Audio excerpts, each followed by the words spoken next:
আসসালামু আলাইকুম, সবাই কেমন আছেন? আমি আলহামদুলিল্লাহ ভালোই আছি। আজকে আমি আপনাদের সাথে শেয়ার করব যে বড় গোল গোল বেগুন ভাজি কম তেলে কিভাবে ভাজি করা যায়।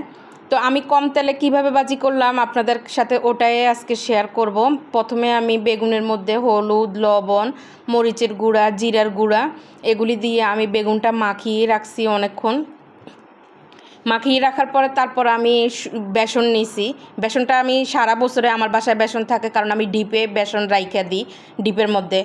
তো বেসনটা নিছি, বেসনের মধ্যে আমি হলুদের গুঁড়া, মরিচের গুঁড়া, জিরার গুঁড়া, লবণ দিয়ে বেসনটা ভালোভাবে মাখিয়ে নিছি। পানি দিনেই কিন্তু বেসনে, শুকনা বেসনে চুবাইয়া তারপর আমি বেগুনটা ভাজবো।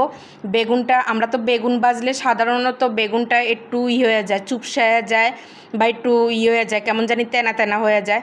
তখন এভাবে যদি এই যে বেসনের মধ্যে চুবিয়ে বেগুন ভাজি করে, এই বেগুনটা খেতেও অসাধারণ, আবার একদম চুপসায় না, চাক চাক থাকে, খুব সুন্দর থাকে। নইলে বেগুন তেসরা বেঁকা হয়ে ভাঙ্গা যায়।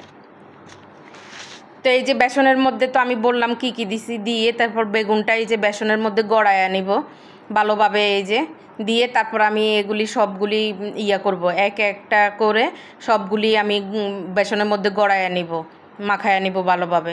তারপর আমি এই যে চুলায় তেল দিয়ে দিছি গরম করতে, ওই চুলার মধ্যে তারপরে আমি একটা একটা করে সবগুলি দিয়ে দিব এই যে চুলার মধ্যে। এই বেগুনটা আসলে খেতে অসাধারণ মজা, খুবই ভালো লাগছে বেগুনটা খাইতে, আপনারাও করতে পারেন। তো এই যে আমি বেগুনটা ভাজি করে নিয়ে তারপরে আমি উঠিয়ে নিব সবগুলি, এই যে উল্টিয়ে পাল্টিয়ে বা বেজে নিব। এক পাশ হয়ে গেছে, কিন্তু বেগুনটা হইতেও বেশি সময় লাগে। এই যে আপনারা দেখতেই পাইতেছেন আমি কিন্তু তেল বেশি দিই নাই, এই যে কড়াইয়ের মধ্যে তেল কিন্তু আমি কম দিছি। এমনি কিন্তু বেগুন ভাজলে প্রচুর তেল টানে বেগুনে। আর এইভাবে যদি বেসনের মধ্যে গড়ায়া বেগুনটা ভাজি করেন তাহলে কিন্তু এরকম তেল করবে না, টানবে না, বেশি তেল টানবে না। তো আমি এই যে বেগুনটা করব, এবার উঠাইয়া নিব। এই যে বেগুনটা আমার ভাজি হয়ে গেছে, এই যে দেখতেই পাচ্ছেন এই যে কি সুন্দর চাকচাক হয়ে গেছে।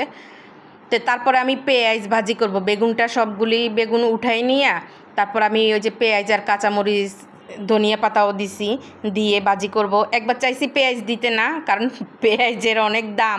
আমার ছেলে বলে না না মা, পেঁয়াজ দাও।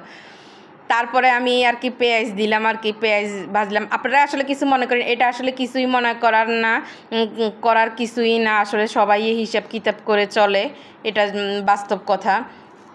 তারপর আমি এই যে পেঁয়াজটা ভাজি করে নেব। পেঁয়াজের দাম বেশি তো এই জন্য পেঁয়াজ কমে দিছি, নইলে আরও বেশি পেঁয়াজ দিতাম। এই পেঁয়াজ ভাজি খেতেও কিন্তু অনেক মজা, এই পেঁয়াজটা ভাজি। তো বেগুনটা কেমন হলো আপনারা কমেন্টের মাধ্যমে জানাবেন, আমার পেজটা একটু ফলো করে দিবেন, আর পরবর্তী ভিডিও দেখার আমন্ত্রণ রইল। আজকের মতো আল্লাহ হাফেজ।